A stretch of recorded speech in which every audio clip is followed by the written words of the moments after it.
دنیا کے سب سے تنہا گھر کا انوکھا اور دلچسپ راز جانیں، اس گھر میں کون رہتا ہے؟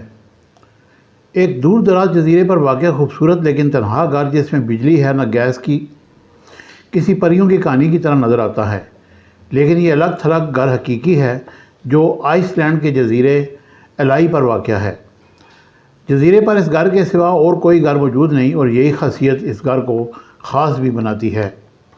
2020 میں ایک افواہ نے جنم لیا کہ یہ گھر ایک ایسے ارب پتی کی ملکیت ہے جو کسی قدرتی آفت یا ایٹمی حملے کی صورت میں یہاں شفٹ ہونے کا ارادہ رکھتا ہے۔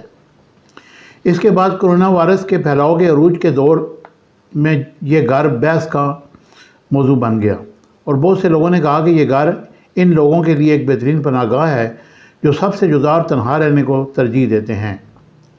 لیکن افواہوں کا یہ سلسلہ تھم نہ سکا اور ایک یہ افواہ بھی سنی گئی کہ ایک مذہبی جنوبی معاشرے سے کٹ جانے کے بعد تنہا اس جزیرے پر رہتا تھا۔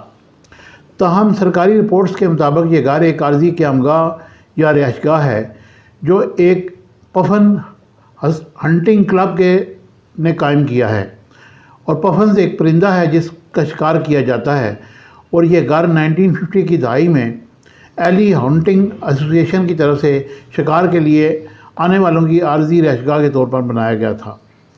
الائی جزیرہ جو تقریباً 90 سال سے غیر آباد ہے، خطرے سے دوچار پرندوں کے لیے گھونسلے کے طور پر ایک مثالی مسکن ہے۔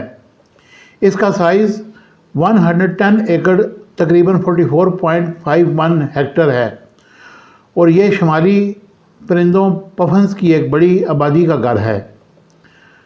پفن نامی پرندہ کم و بیش 30 سینٹی میٹر کی لمبائی اور زیادہ سے زیادہ وزن 600 گرام تک پہنچ سکتا ہے، اور اس کی ٹانگوں کی شکل کی بدولت یہ زمین میں ہی گھونسلے کھود سکتا ہے، اور یہ عام طور پر چٹانوں پر رہتے ہیں اور شمالی یورپ میں بھی پائے جاتے ہیں۔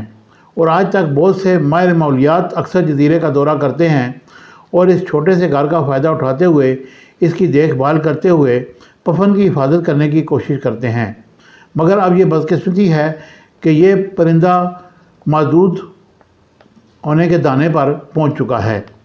مجھے امید ہے کہ میری ویڈیو آپ کو پسند آئے گی۔ چینل کو لائک، شیئر، سبسکرائب کیجیے گا۔